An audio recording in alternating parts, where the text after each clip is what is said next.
पण आता एखाद्या मुलाला असं म्हणजे आपण बघतो ना, की अब्यूज जेव्हा होतो लहान मुलांवर, मायनर्सवर, तेव्हा तो ओळखीच्यांकडनंच होतो असं म्हटलं जातं ना.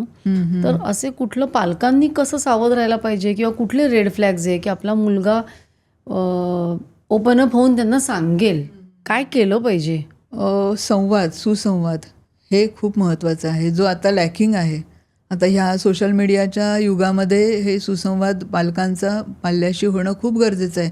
आणि पालकांनी एक लक्षात घेतलं पाहिजे की जर त्याचं बिहेवियर तुम्हाला वेगळं वाटत असेल, की जो एखाद्या व्यक्तीला वाचवण्याचा प्रयत्न करत असेल. आता जेव्हा असं अब्यूज होतं, म्हणजे शारीरिक अत्याचार त्या मुलाच्या बाबतीत होत असतात घरातल्याच व्यक्तीकडून, तर त्यांनी असं सांगितलेलं असू शकतं की हे आपलं सिक्रेट आहे, हे कोणाला सांगायचं नाही.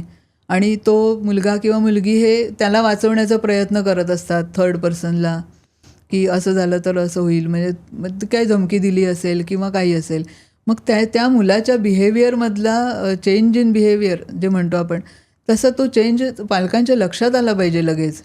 त्याच्याशी बोलतं व्हायला पाहिजे त्यांनी, की आणि तो एककल्ली झाला आहे, एकलकोंडा झाला आहे, तर मग समजायचं की काहीतरी बिनसलं आहे ह्याचं असं.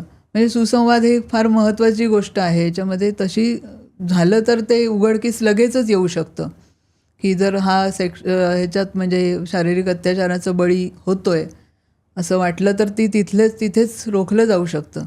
आपण स्वतःला ना एवढे आधुनिक समजतो, तरी भारतामध्ये दर मिनिटाला एक महिला ही हुंडाबळीची शिकार ठरते.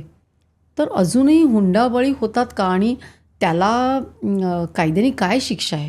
तर आता ह्याचं उत्तर मला असं देता येईल की हुंडाबळी म्हणजे काय आहे, की हुंड्यासाठी विवाहित महिलेचा शारीरिक मानसिक छळ करणं. तर आता हुंड्यासाठी छळ म्हणजे हुंडा मागितला आहे असं त्याच्यामध्ये तपासात सिद्ध झालं पाहिजे. आणि तो छळ झाल्यानंतर त्या महिलेचं पुढे काय झालं, म्हणजे तिने स्वतःला फाशी घेतली किंवा स्वतःचं लाईफ संपवलं, मग तो झाला म्हणजे हुंड्यासाठी छळ झाल्यामुळे तिने सुसाईड केली.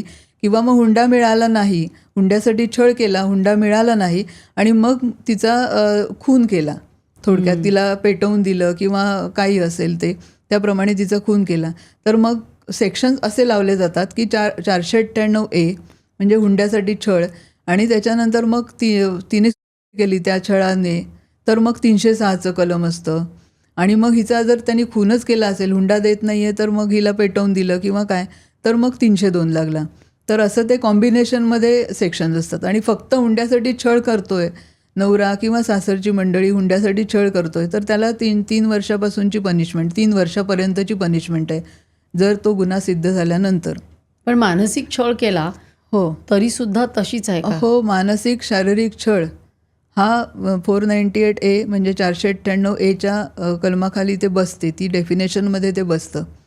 त्यामुळे विवाहित महिलेचा कोणत्याही प्रकारचा छळ, म्हणजे तू पैसेच घेऊन ये, तू गाडीच घेऊन ये किंवा काय, किंवा मग हिच्या चारित्र्यावर संशय घेणं, की तू कोणाशी बोलतेस, तिला कंट्रोल करणं, तिला स्वतःचे व्ह्यूज काहीच राहणारच नाही, तिची आयडेंटिटी, अशा प्रकारची परिस्थिती निर्माण करणं, हा सगळा मानसिक आघात जो तिच्यावर होतो, तो सुद्धा 498A 498A या प्रकारातच मोडतो. तुम्ही बघितले असे केसेस? भरपूर बघितलेल्या आहेत आणि अशा घटना घडतच असतात, घडतायत.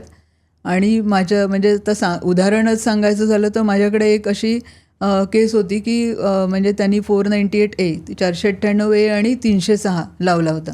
सेक्शन्स ते होते.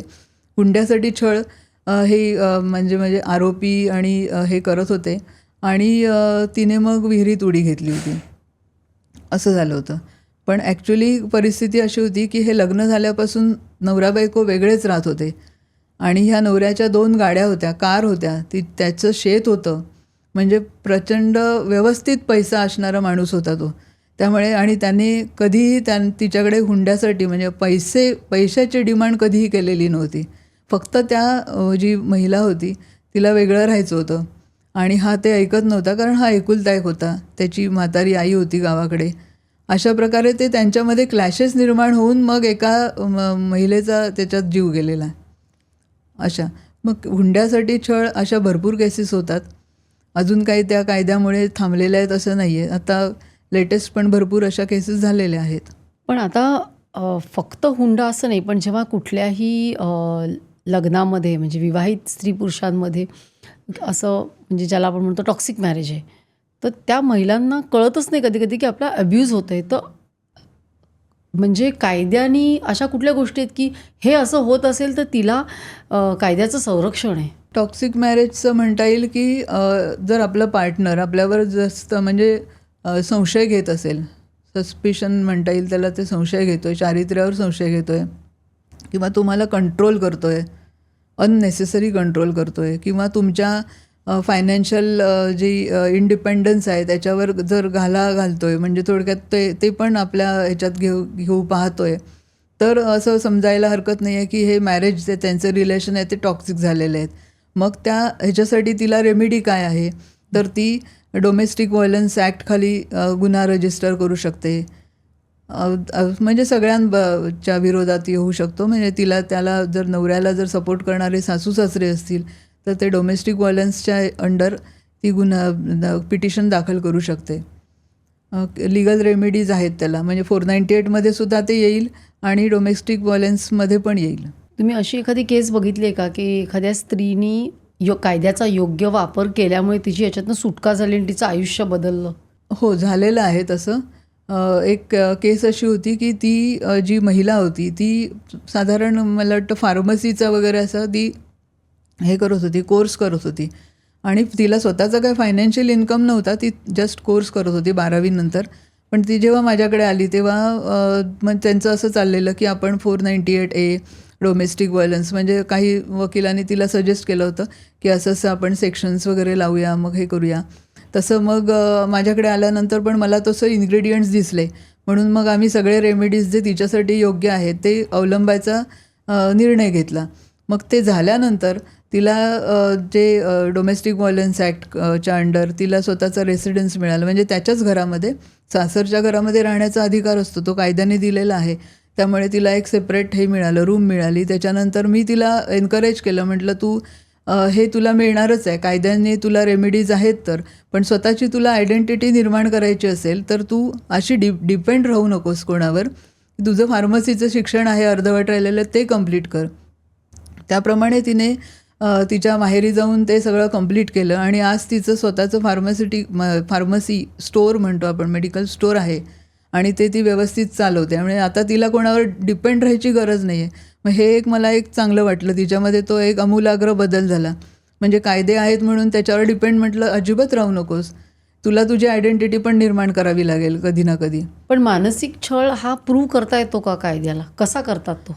आता त्याचं काय असं एक ठराविक क्रायटेरिया नाही आहे, पण त्या जी महिला असेल तिची जी साक्ष आहे कोर्टामधली, तर तिने व्यवस्थित द्यायला पाहिजे. त्याच्यानंतर तिचं क्रॉस एक्झामिनेशन होतं, दुसरा अपोजिट पार्टीचे वकील, त्याला तिने उत्तरं दिली पाहिजेत व्यवस्थित. आणि मानसिक छळ होतो हे कोर्टापर्यंत ते पोचलं पाहिजे, म्हणजे तिच्यात एवढी इंटेन्स असली पाहिजे. आणि जर काही साक्षीदार असतील, म्हणजे तिचे कोण रिलेटिव्ज असतील, त्यावेळेला हिचं असं सगळं टॉर्चर होत असताना जर त्यांनी बघितले असेल तर तसे आपण इव्हिडन्स ते विटनेसच्या स्वरूपात देऊ शकतो. त्याला काय असं रूल्स असं नाही आहे, पण तिची साक्ष कोर्टातली हे फार महत्त्वाची गोष्ट आहे. जर तिच्यावर ॲक्च्युली तिला मानसिक टॉर्चर होत आहे, सतत होत आहे, तर ती तेवढ्या ॲग्रिवेटेड ह्याच्यामध्ये ती सांगणार कोर्टाला. ही क्लिप जर तुम्हाला आवडली असेल तर संपूर्ण पॉडकास्ट बघण्यासाठी सर्व काहीच्या पॉडकास्ट चॅनलला भेट द्या आणि सर्व काही क्लिप्स चॅनलला सबस्क्राईब करायला विसरू नका.